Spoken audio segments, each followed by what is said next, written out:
Hello hello নমস্কার, আমি উজ্জ্বল বিশ্বাস, বিশ্বাস একাডেমি বাংলা নেটসার্ট ইউটিউব চ্যানেলের পক্ষ থেকে অনেকদিন পর আবার নতুন করে ভিডিও বানাতে এলাম।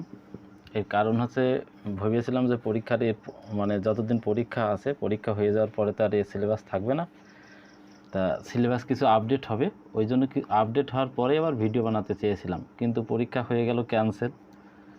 এবার যাই হোক, সে সম্পর্কিত অনেক নিউজ আপনারা দেখে থাকবেন।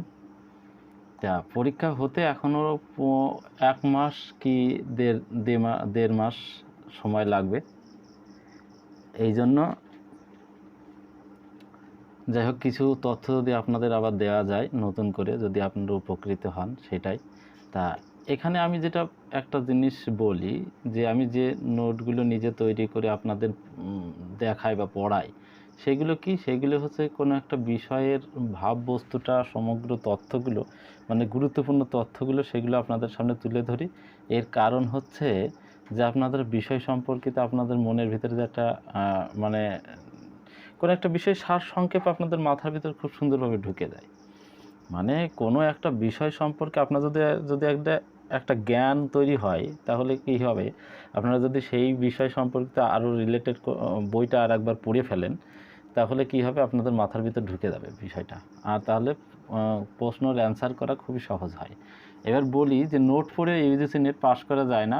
পাস করতে হলে অবশ্যই পিডিএফ বা টেক্সট অবশ্যই পড়তে হবে আপনাদেরকে। তা যারা নোট ভিত্তিক বা নোট নির্ভর করে যারা পড়াশোনা করেন, তাদেরকে একটাই সাজেশান দিই যে বই পড়তে শুরু করুন। আর এইগুলো পড়ানো, এর অর্থ হচ্ছে আপনাদের সামগ্রিক একটা ধারণা দিয়ে দেওয়া।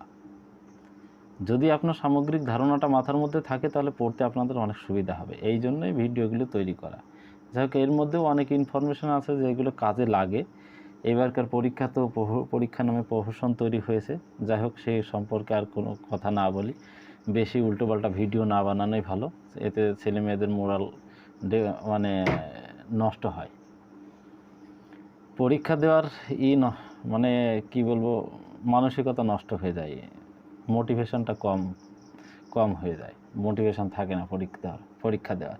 তা যাই হোক, মনে করতে হবে যে নেক্সট আর একটা অপরচুনিটি আমাদেরকে দিচ্ছে, তো সেই অপরচুনিটিটা কাজে লাগাতে হবে। এটা হচ্ছে ব্যাপার। আমি নিজে ব্যক্তিগতভাবে এবারকার মানে 3বার নেট পাস করেছি। এবার জিআরএফ পাওয়ার জন্য পরীক্ষাটা দিচ্ছিলাম, তবে স্কোরটা ভালোই হয়েছিল, জিআরএফটা হয়ে যেত, তবুও কিছু বলার নেই,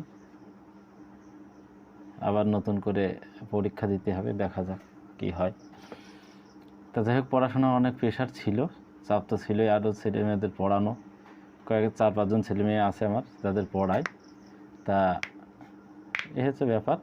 এই জন্য অনেক ব্যস্ততার মধ্যেই কাটে, এই জন্য ভিডিও বানানো হয় না। যাই হোক, কিছুদিন সময় পেয়েছে, আবার একটা ভিডিও বানাই, যদি আপনাদের উপকারে লাগে। চলুন শুরু করা যাক।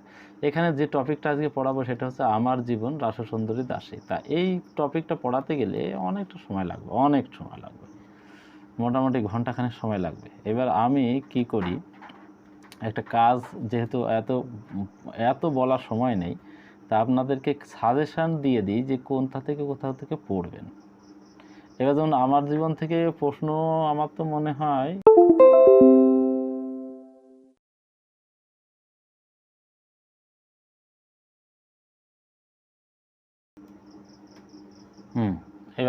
এবার হচ্ছে আবার। আচ্ছা, চলো শুরু করা যাক।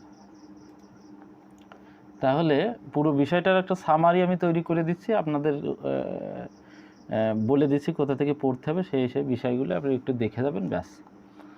ঠিকঠাক কোশ্চেন ফ্রেম যদি হয়, এখান থেকে আসবে কোশ্চেন, এর বাইরে এটা ওই প্রবন্ধ টাইপের না যে ছোটো জায়গা থেকে কোশ্চেনগুলো কোনো এক লাইন থেকে একটা সংলাপ তুলে দিল, এইরকম ব্যাপারটা না। এখানে ইনফরমেশানই বেশি চাই, এইখানটায় বিশেষ করে 1-2 কোশ্চেন থাকে। তো দেখো, দ্বিতীয় সংস্করণ, আচ্ছা প্রথম সংস্করণ কবে হয় সেটা বেশি একটা গুরুত্বপূর্ণ না। তো কারণ হচ্ছে দ্বিতীয় সংস্করণে যারা এই সংস্করণ করে, তাদের অনেক নাম, অনেক তথ্য এর সঙ্গে ছিল, ওই জন্য দ্বিতীয় সংস্করণটা খুব গুরুত্বপূর্ণ। দ্বিতীয় সংস্করণ হচ্ছে 1959-এ, আর প্রকাশকে সমীরণ চৌধুরী, মুদ্রাকার হচ্ছে শ্রী অনিল কুমার ঘোষ, প্রচ্ছদ হচ্ছে খালেদ চৌধুরী। আর ভূমিকা কে লেখেন? জ্যোতিরিন্দ্রনাথ ঠাকুর, রবীন্দ্রনাথ ঠাকুরের দাদা বড়দা। তা এইবার দেখি কি হচ্ছে, এই গ্রন্থখানি একজন রমণীর লেখা তা নহে, 88 বছরের একজন বর্ষীয়, মানে 88 বছর বর্ষীয় একজন প্রাচীন, এখানে কিছু কিছু ভুল আছে, লেখা ভুল আছে, সেগুলো আমি কারেকশন করে বলছি। প্রাচীনা, এটা দীর্ঘিকার, প্রাচীনা রমণীর লেখা। ইহার জীবনের ঘটনাবলী এমন এক বিস্ময়জনক, ইহার লেখায় এমন একটি অকৃত্রিম সরল মাধুর্য আছে যে গ্রন্থখানি পড়িতে বসিয়া শেষ করিয়া থাকা যায় না। মানে এখানে এই যে ভূমিকাটা লিখেছিল, সেই ভূমিকাটা কি, এইটা একবার করে অন্তত পড়ে যাবেন। তারপর গ্রন্থ পরিচয়, গ্রন্থে কিছু সাল দেওয়া আছে, তার বয়স কত সালে লেখা হচ্ছে, আর 1216 সালের চৈত্র মাসে আমার জন্ম, আর 1303 হবে, 1303 সালে আমার বয়স 88 বছর হইল। মানে এই যে রাসসুন্দরী দাসীর হচ্ছে জন্ম মৃত্যু সাল। আর এ সম্পর্কে, এই বই সম্পর্কে কিছু কিছু কথা আছে। দীনেশচন্দ্র সেনের একটা মন্তব্য আছে, গ্রন্থ পরিচয় লিখেছেন দীনেশচন্দ্র সেন।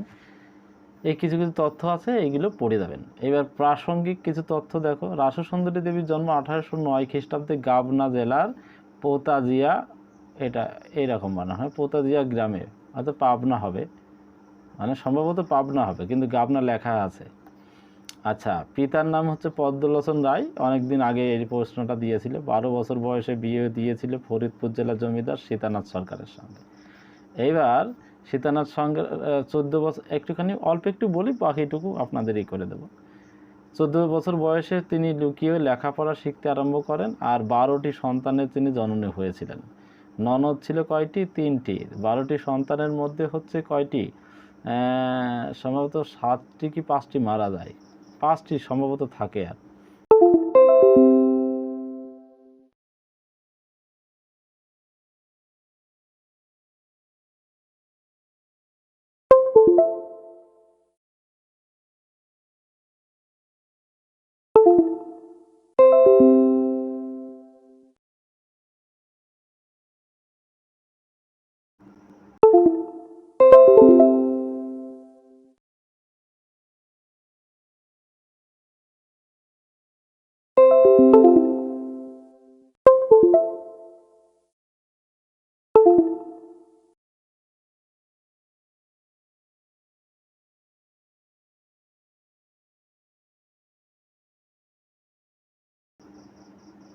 আচ্ছা, যাই হোক, মাঝে মধ্যে কানেকশান ছেড়ে দিচ্ছে, একটু সমস্যা হচ্ছে। আচ্ছা দেখো, এখানে একটা তথ্য দিয়েছে যে আনন্দবাজার পত্রিকার অশোক কুমার সরকারের মাতামহী দীর্ঘিকার হবে, ও যুগান্তরের শিশির কুমার ঘোষের ভাগ্নী সরলাবালা সরকার ছিলেন রাসসুন্দরীর পৈত্রী। বইটির প্রথম সংস্করণ জ্যোতিরিন্দ্রনাথ ঠাকুর ও দীনেশচন্দ্র সেন দুটি পরিচায়িকা লিখে দেন। বইটিতে এটা রাসসুন্দরীর স্বরচিত কবিতা ও সঙ্গীত সন্নিবিষ্ট হয়েছে। 1900 খ্রিস্টাব্দে তার মৃত্যু হয়। আচ্ছা, এটা কে বলছে? বারিদবরণ ঘোষ। আচ্ছা, আমার জীবন মঙ্গলাচরণ, এইখান থেকে টপিক শুরু হচ্ছে, এপিসোড শুরু হচ্ছে। এটা হচ্ছে মানে এই গ্রন্থে মোট এরকম দুটো ভাগ, প্রথম ভাগ আর দ্বিতীয় ভাগ।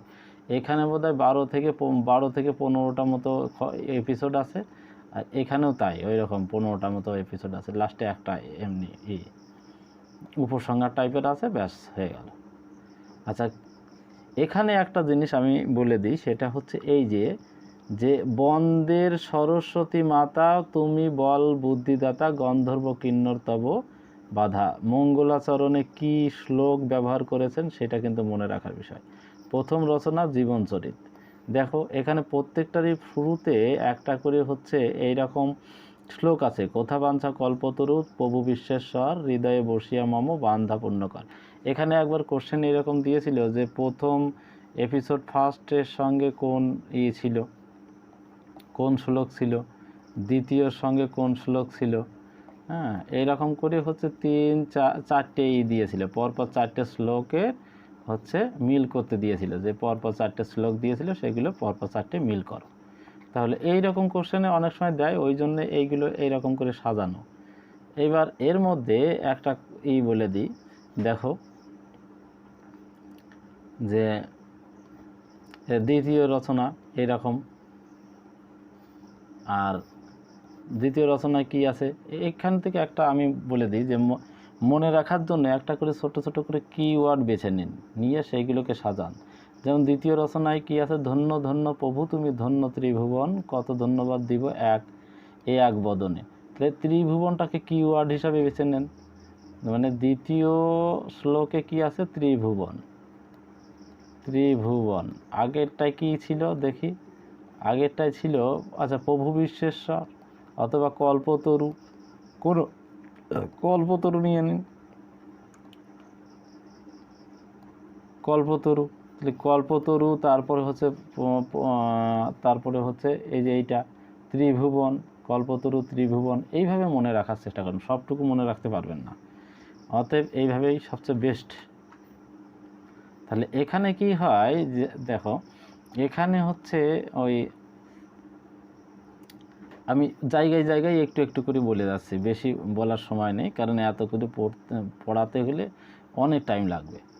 তাই এখন এই মুহূর্তে টাইম নষ্ট করার কোনো প্রয়োজনই নেই। আমার খুড়া বললেন এ কন্যাটি পদ্মলোচন রায়ের, তো মানে এতদিন ধরে তিনি জানতেন যে তিনি হচ্ছে তার মায়ের কন্যা, কিন্তু যখন খুড়া বলছেন, মানে খুড়া মানে খুড়ো কাকা, যখন বলছে এই কন্যাটি আমার পদ্মলোচন রায়ের, তখন তিনি বুঝতে পারলেন যে না, শুধু কন্যা শুধু মায়েরই না, তিনি তার বাবারও। এতই ভোলাভালা ছিলেন আর কি। তারপরে দেখো, বাড়িতে এক রাত্রে আগুন লেগেছিল, এই গল্প এইটা খুব ভালো পয়েন্ট। তখন আমরা তিনজনই ছোট, আমরা 2 বছরের বড়, মানে একটা দাদা ছিল তাতে ওনার চেয়ে 2 বছরের বড়, আর একটা ভাই ছিল তাতে 2 বছরের ছোট, মোট 3 জন। কি হয়েছিল, ওই দূরে একটা নদীর ধারে গিয়ে হচ্ছে আশ্রয় নিয়েছিল, আর সবাই দয়া মাধব করে চিৎকার করছিল যে তিনি আমাদেরকে বাঁচাবেন। 3 জনে গিয়ে এরকম নদীর ধারে আশ্রয় নিয়েছিল। পরে এরা যে পুড়িয়ে মারা গিয়েছে এইটা ভেবে বাড়ির লোকজন খুব কান্নাকাটি করছিল। এবার নদীর ধারের আশপাশের লোক যখন জানতে পারলো যে ওই বাড়িতে আগুন লেগেছে আর এই ছেলে মেয়েগুলো তাদেরই, তারা তখন কী করলো, এই ছেলে মেয়ে 3টিকে নিয়ে এসে দিয়ে গেল। তৃতীয় রচনায় এরকম কিওয়ার্ড বেছে নিন একটা, এই যে ভক্তি স্তুতি একটা কিওয়ার্ড। তাই এবার দেখো, বাড়ির বাইরের স্কুলে মেম সাহেবের নিকট বসে থাকতাম, এইরকম অবস্থায় আমার 10 বছর হলো। মানে আমার যখন 8 বছর বয়স বালিকাদের সঙ্গে খেলাধুলা করতাম, আর 2 বছর বয়স বাড়ির বাইরের স্কুলে মেম সাহেবের নিকট বসে থাকতাম। তাহলে পড়াশোনার লেভেল হচ্ছে এই পর্যন্ত। মামা মারা গেলে মামার একটি ছেলে আমাদের বাড়িতে এনেছিল। আমাদের বাড়ির নিকটে জ্ঞাতি খুড়ার বাড়ি ছিল। আচ্ছা, এই যে ছোট ছোট তথ্যগুলো আছে এইগুলো একটুখানি দেখে দেবেন। বলছে হঠাৎ ছেলেটি পীড়িত হয়ে মারা গেল, তখন আমার বয়স 12 বছর। ওই বছরে আমার বিবাহ হয়, তাহলে 12 বছরে রাজসুন্দরী বিবাহ হয়।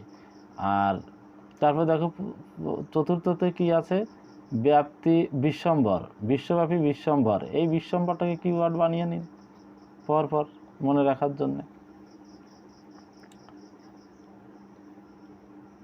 এবার বিয়ে হয়ে যাবে, বিয়ে হয়ে যাওয়ার পরে হচ্ছে তার নানা রকম ছোট ছোট জিনিস, ওই যে মাটির তৈরি নানান জিনিস তৈরি করে মানে শখ ছিল যে মাটি দিয়ে পুতুল, ঠাকুর, মুচি, সাপ, বাঘ, শিয়াল, কুকুর, বিড়াল, গরু, মানে যা দেখতো তাই বানিয়ে রাখতো। আর এদিকে ঝাড়, পদ্ম, আরশি, ছাত্র, আলনা, শিকা, আমি করি নানান রকম জিনিস তৈরি করতে আরম্ভ করলাম। আমি কড়ি মানে এই বানানটা আছে কর্ডা বেন্ডার, সেই কড়ি দিয়ে নানান ধরনের জিনিস তৈরি করতে লাগলাম। মানে ওই বাড়ি গিয়ে এরকম করে কি নানান ধরনের জিনিস বানাতো, হাতের কাজ আর কি। তাই এবার দেখো, এবার কি হচ্ছে, শাশুড়ি সান্নিপাতিক পীড়ায় দৃষ্টিহীন হয়ে পড়লেন। আর দেবর ভাসুর কেউ ছিল না, চাকরানি ছিল প্রায় 25-26 জন। আচ্ছা, এইগুলো ছোট ছোট তথ্যগুলো একটুখানি দেখে নিও। আর এখান থেকে বেশি আছে, এই যে দেখো 14 বছরে প্রথম লেখাপড়া স্টার্ট হচ্ছে, আর তার জন্মভূমি পোতাজিয়া, আর শ্বশুরবাড়ি কি রামাদিয়া। এটা ইউজিসি নেটের প্রশ্ন, একবার নেটে প্রশ্ন দিয়েছিল।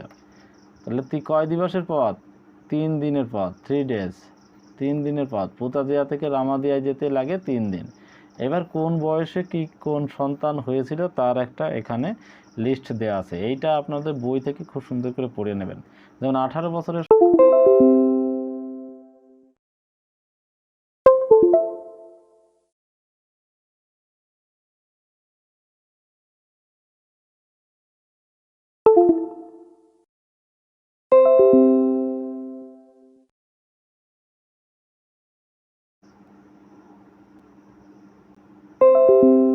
এত ডিস্টার্ব করছে না সত্যি।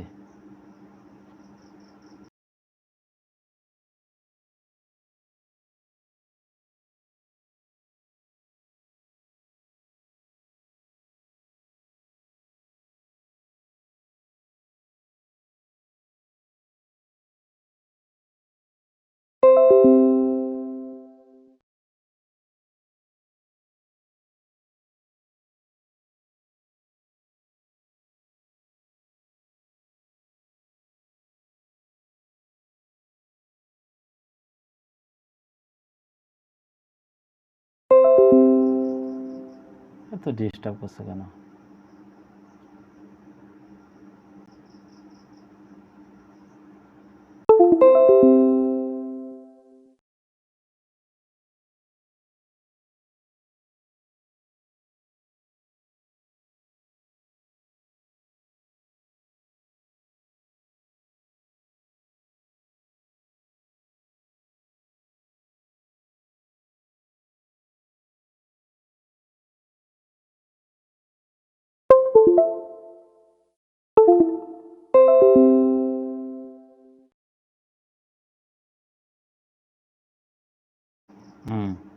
একটুখানি ডিস্টার্ব হচ্ছে, কোনো প্যানিক হওয়ার কোনো কিছু নেই, সব ঠিক হয়ে যাবে।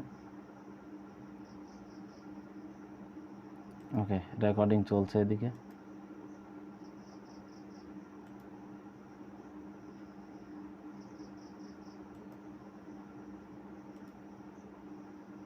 চলো, তা এই দেখো 18 বছরের সন্তানের নাম কি বিপিন বিহারী, আর 21 বছরের সন্তান নাকি পুলিন বিহারী, 23 বছরের সন্তান রাম, 23 বছরের মেয়ে, এটা বড় মেয়ে, রাম সুন্দরী, আর 25 বছরের সন্তান প্যারিলাল, 28 বছরের সন্তান রাধানাথ, 30 বছরের সন্তান দ্বারকানাথ, 32 বছরের সন্তান চন্দ্রনাথ, 34 হচ্ছে কিশোরীলাল।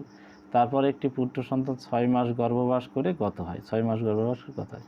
36 বছর বয়সের একটি পুত্র সন্তান প্রতাপ। এটা অনেকের মতে হচ্ছে 37 বছর, অনেকে বলছে 37 বছর, কিন্তু এটা একটুখানি তোমরা একটু দেখে নিও বা আপনারা দেখে নেবেন বইয়ের ভিতরে। এইটা একটুখানি আমার মন বলছে এটা 36 হবে। হ্যাঁ, তারপর 39 আছে হচ্ছে শ্যাম সুন্দরী দ্বিতীয় কন্যা, এটা দ্বিতীয় কন্যা।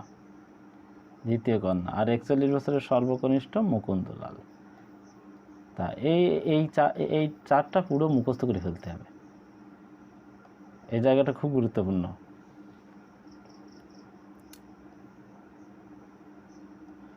আচ্ছা, ষষ্ঠ রচনায় কি আছে এটা দেখে নেবেন।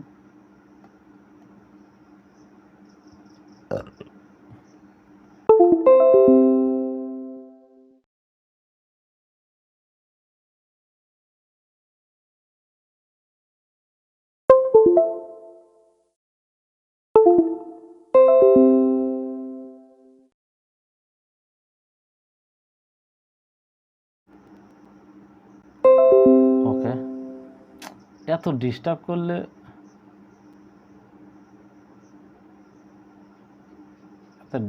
খুব বিরক্তি লাগে, খুব বিরক্তি লাগে।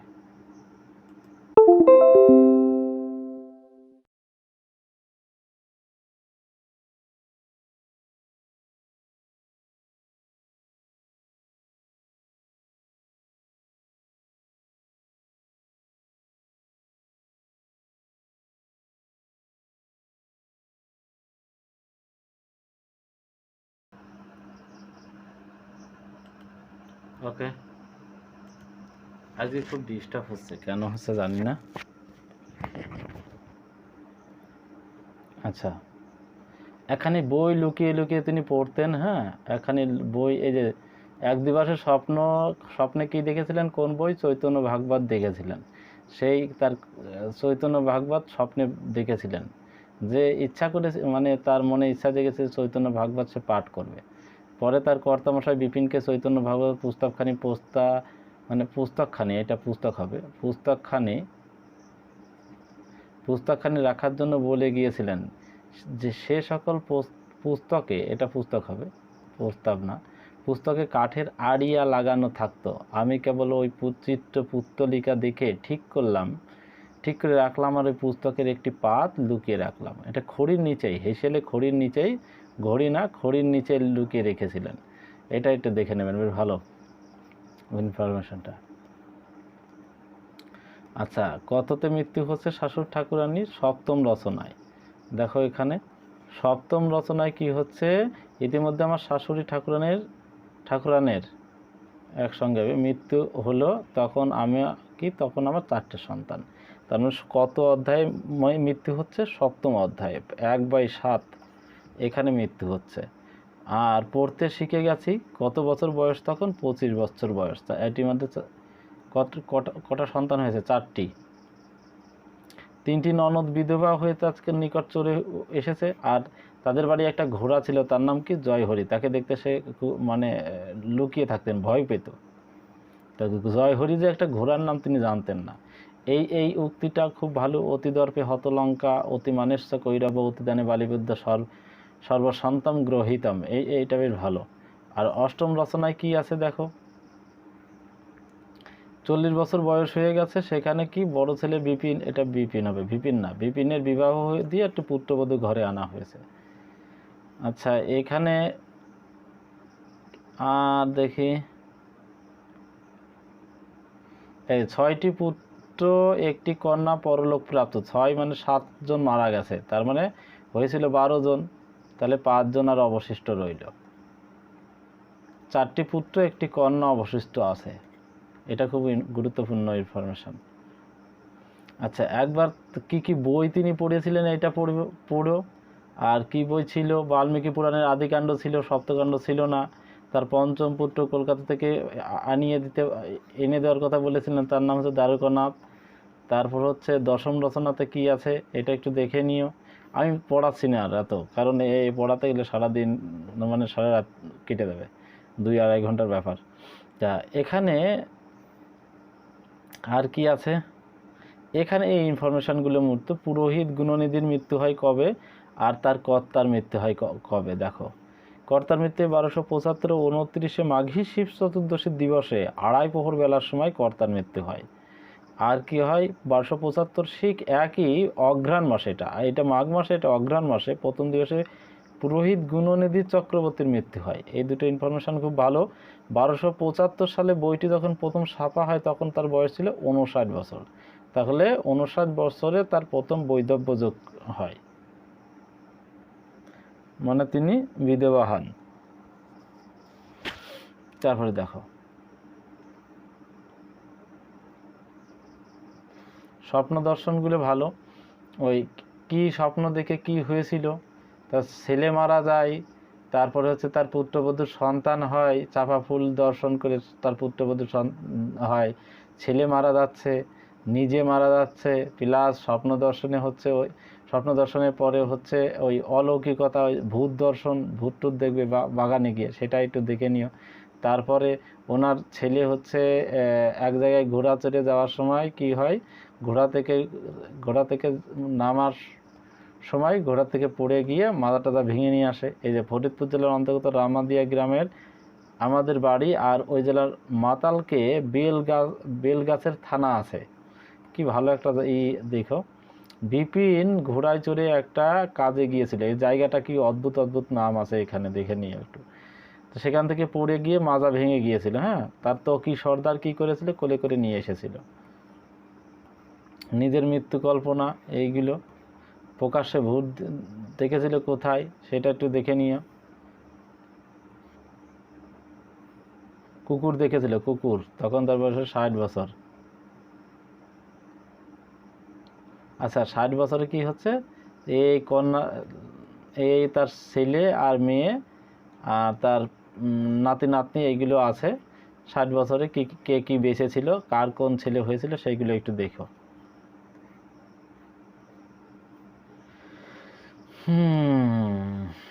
ষোড়শ রচনা রাগ রাগিনী এখন খুব দিচ্ছে গান, বিশেষ করে গান আর রাগিনী খুব দিচ্ছে। তাহলে এগুলো মুখস্থ করার দরকার। রাগিনী জঙ্গলা তালা একতালা, তুই সমন কি করবি জারি, তুই সমন কি করবি, আমি কালের কয়েদ করেছি। এখানে আর কি আছে দেখি, রামাদিয়ার জ্বর বর্ণন এইটা ভালো করে পড়ো। রাগিনী ধানসি তাল খ্যামটা, হ্যাঁ, কোন মাসে জ্বর জ্বর এসেছিল? 1280 সালের কার্তিক মাসে জ্বর। এইবার দ্বিতীয় রচনা। দ্বিতীয় রচনায় কিছুই নেই, এইরকম শুধু কয়েকটি শ্লোক আছে গুরুত্বপূর্ণ, তাছাড়া কিছু নেই। আর নাকের বেসর, এই যে এইটা গুরুত্বপূর্ণ। আমার পঞ্চপুত্র দ্বারকানাথ গোয়ারি কৃষ্ণনগরে এই কর্ম করে এবং পুকুরটি নতুন করে কাটালো। সেই আছে কি করতো, পুকুরটি নতুন করে কাটিয়েছিল। আর 22 বছরে হারিয়ে যায়, পায় কত? 82 বছরে পায়। তাহলে মাঝখানে কত? 60 বছর। 60 বছর পরে গিয়ে পায় পুকুরের ওইটা। এই দেখো, তার বয়স হয়েছে 82 বছর, 22 বছরে হচ্ছে হারায়। আর সেটি হচ্ছে কি বেসর। বেসরখানি জেলেদের একটি মেয়ে স্নান করতে গিয়ে পায় 60 বছর পর। সেটি বাড়ির মদন গোপালের মাথার চূড়োর সঙ্গে ঝুলিয়ে দেওয়া হলো, এইটা। আর এইগুলো সব এইরকম, এর মাঝখানে তেমন কোনো নেই, কাহিনী নেই। এখানে শুধু এরকম শ্লোকগুলোই আছে, দু একটা শ্লোক পারলে তুমি দেখে নিও, পড়িয়ে নিও, তাছাড়া কিছু নেই। ভালো লাগলে পড়ুন, আপনার না লাগলে না পড়ে, এত পড়ার নেই। মানে এখান থেকে একটা দুটো কোশ্চেন দেয়, তার জন্য অত পড়তে হবে না। এইখানে সংসারের এইটা একবার দিয়েছিল, ইউজিসি একটা কোশ্চেন, এইটা এখান থেকে কার কয় ছেলে কয় মেয়ে। মোট সর্বমোট 25 জন, পৈত্র 14 জন, দহিত্র 2 জন, পৈত্রী 8 জন, দহিত্রী 1 জন। পৈত্র তাহলে 14, পৈত্রী হচ্ছে 8 জন, দহিত্র 2 জন, দহিত্রী 1 জন, তাহলে 25 মোট। কার কয় ছেলে? বিপিনের হচ্ছে 2 ছেলে 2 মেয়ে। দ্বারকার কি? দ্বারকার হচ্ছে 4 ছেলে 1 মেয়ে। কিশোরী লালের কয়জন? কিশোরী লালের হচ্ছে দেখো 4 ছেলে 2 কন্যা, তার মানে 4 ছেলে 2 কন্যা 6 জন। এর হচ্ছে 5 জন। প্রতাপের হচ্ছে 4 আর 3। প্রতাপের হচ্ছে 4 ছেলে 3 কন্যা, আর 2টি কন্যার একটি করে কন্যা, 2টি কন্যার একটি কন্যার একটি ছেলে, একটি কন্যার একটি ছোট কন্যার একটি ছেলে একটি মেয়ে। আচ্ছা, দুটো কন্যা, তার মধ্যে একটি কন্যার হচ্ছে একটি ছেলে ছিল, আর একটি কন্যার হচ্ছে একটি ছেলে একটি মেয়ে, তো মোট তো 2 কন্যা। তাহলে লাস্টে 5 জন বেঁচে ছিল। এদের মধ্যে 2 কন্যার বড় কন্যা বোধহয় মারা যায়, ছোট কন্যা এই ছিল, খেয়াল নেই। রাম সুন্দরী মারা গেছে, শ্যাম সুন্দরী বেঁচে আছে, এই তো। তার মানে বড়জন মারা গেছে, ছোটজন বেঁচে আছে, ছোটজন শ্যাম সুন্দরী।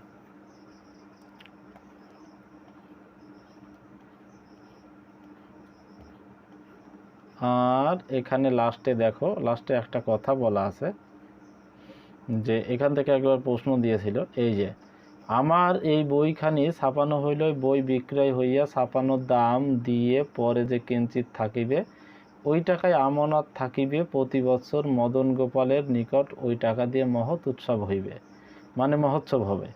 আর মনোর শিক্ষায় কি আছে? মন রে আমার, আমি তোমায় আপন জানি, আমার দেহের মধ্যে তুমি প্রবল, সব নিছনি। আচ্ছা, এখানে এই হচ্ছে ব্যাপার। এই প্রথম, বিশেষ করে প্রথম পার্টটা খুব গুরুত্বপূর্ণ, দ্বিতীয় পার্টটা তেমন কিছু নেই। এটা একটু মন দিয়ে পড়লে, কয়েকটা ইনফরমেশন মুখস্থ করলে হয়ে যাবে। তা আজকের মতো এই পর্যন্তই। ভালো লাগলে লাইক, শেয়ার, সাবস্ক্রাইব অবশ্যই করবেন। আর কোন কোন বিষয় আপনাদের সবচেয়ে বেশি কঠিন লাগে, টাফ লাগে, সেগুলো কমেন্টে জানাবেন, চেষ্টা করব সেই বিষয়গুলো। যেমন কোনো প্রবন্ধ হতে পারে, কোনো গল্প হতে পারে, কোনো নভেল হতে পারে, উপন্যাস হতে পারে, কোনটা আপনারা পড়তে চান, হ্যাঁ, একটুখানি দেখিয়ে দিলে যদি আপনাদের উপকার হয় তাহলে দেখিয়ে দেবো, বলবেন, কমেন্টে জানাবেন।